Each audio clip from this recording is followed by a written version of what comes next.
to strand number 2, understanding scientific knowledge. Okay, here is basically a thesis for this, right? There's some research that demonstrates this. Now they're going to go through and tell you what that research is. So make an outline of these points. As you go through, I made an outline and I came up with people remembering even after 6 months. Labels are important. Investigatory play is important for kids learning. That these settings can challenge misconceptions, that they can reinforce learned items from school or give a deeper understanding. So these are the things that they cover in this section, and then I go in and add the research that shows that.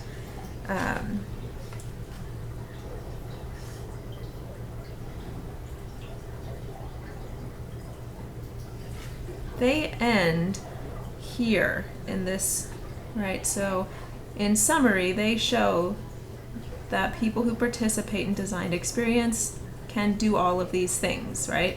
So you should have read examples for the things that show, for the studies that show this, right? Okay.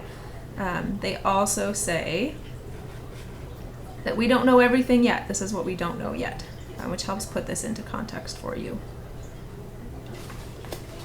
Okay, strand 3.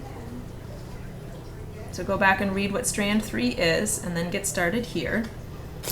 They're going to do a lot of talking about interactivity. This is a really big deal in museums right now. It has been for a while. So what does it mean? Look for a definition. What does it mean for the visitor's experience? What does the research say? And then pay attention to problematic design features for interactives. Not every interactive is going to achieve the goals, right? Okay, now we're going to get into figure 5.1, and they mention figure 5.1 a few times, right? Here's figure 5.1. So look at this. Annotate this as you go through. These two actions, coded as manipulate variable and observe, accounted for more than half of the visitor's inquiry-related actions. Where is manipulate variable on here? Where is observe on here? How tall are these bars? They will tell you the most important interactions and the least frequent, and so you want to pay attention to why that's important. This figure is referred to over and over again.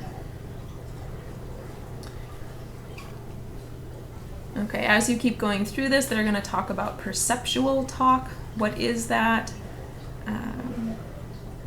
They have 4 parts to it. Which of those is the most observed?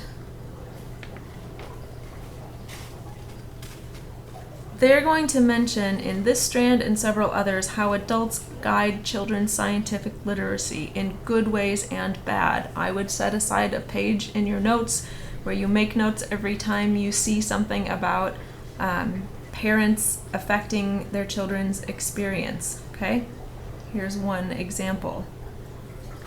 Now we get into this meaning-making section, and they define these 3 levels of family learning: identifying, describing, and interpreting or applying. The levels will come up again, so make a note of those. What type of exhibits or interactives will promote each different level? Then they're going to keep going on. They've got another 4 levels of interpretation here, similar kind of thing. This will come up again on page 148. Okay.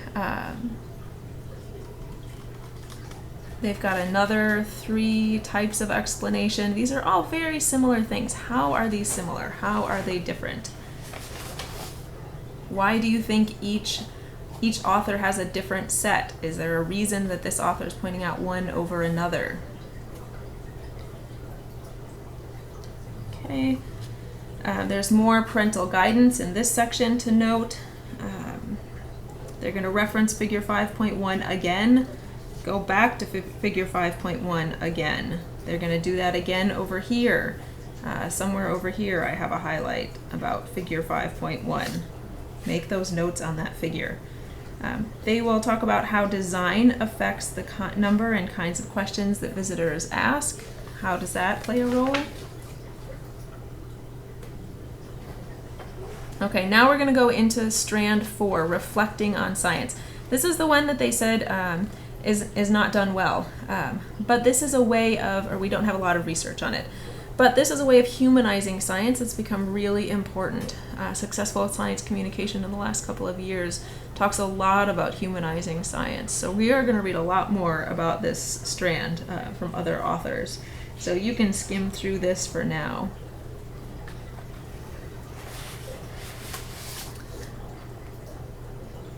Okay, engaging in scientific practices. We've got another strand here. We're almost done with them. Here is where you're going to go through and give yourself an outline. I have written down what affects engagement. I have parents and docents or other tour guides. I have gender, prior experience, other visitors. What's the evidence for each of these potential effectors, right? Potential actors for actually affecting engagement with scientific practices or exhibits. We are going to get into more ideas about social mediation and conversation. They talk about that here. We'll have more readings about that. That's a big up-and-coming thing. There's more about the parents' role. You've already got some notes on it here. They're going to have a whole section on it. This is important because the vast majority of visitors are in family groups, so family interactions are critical. Okay, we get into specialized science talk and scientific tools. They're going to tell you that there isn't a whole lot of work here that goes over months and years, so that's something that needs to be done.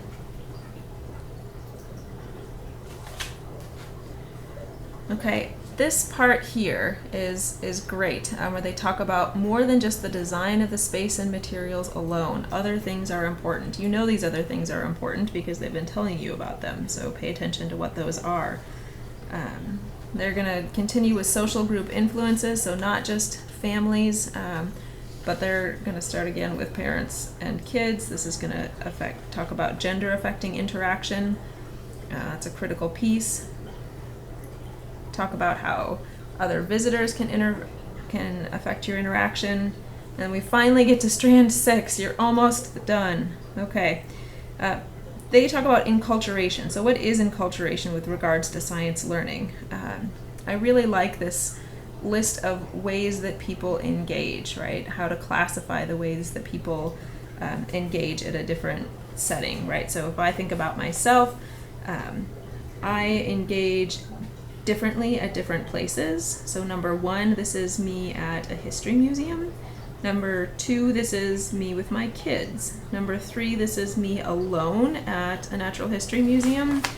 Number 4, this is me at Darwin's house. Number 5, this is me maybe in the Japanese garden or some other setting, right? So look at these, think of yourself and think of other people you've gone to museums with and how they fit into these classifications. It's really important for people in museums to think about the purposes of people who come to them. What is their motivation for coming to your museum? And they get really explicit about this when they talk about agenda. How do visitors' agendas vary? How do they impact their museum experience? They're going to talk about on the next page motivations or agendas of entertaining and socializing and learning. They're going to talk about more engagement when museums support people's agendas. This is some really good research here, and they have some more good research here about how engaging agendas is important, or the evidence for that. Okay, now prior knowledge and experience, right? We talked about the strands of learning. We talked about science learning being a composite of informal and formal activities and experiences. And so they're going to talk about helping connect these experiences. So talking about providing context and links for children. This is true for all people. Talking about their prior knowledge here, I want to point that out. So now we get into personal commitment to action, right? Most museums don't just want you to learn content, they want you to do something. This is especially true at zoos. So what makes people act on what they learned after they leave? Seafood Watch is an excellent example. They talk about emotion and prior interests and previous involvement being important. Now we're going to get into something really interesting, and this is building science identity across age and background. So what age is most important for exposure to subjects? How long does interest last after exposure if it's not repeated? They give a fantastic example of a funnel. I really like this one, so read that. This is a great example, and this talks about how to address repeat visitors. And basically at the end here, they're going to give some examples of important effects on repeat programs and long-term programs and building visitors' identities. There's another whole chapter on this. They're just giving you a little brief picture of that. And now you're back to the conclusion. So you're good. You've already read the conclusion. You can read it again. But basically, I've pointed out the parts that I think are most critical to you and how to go through reading this pretty difficult section or chapter. So we'll see you in class for your readiness assurance test.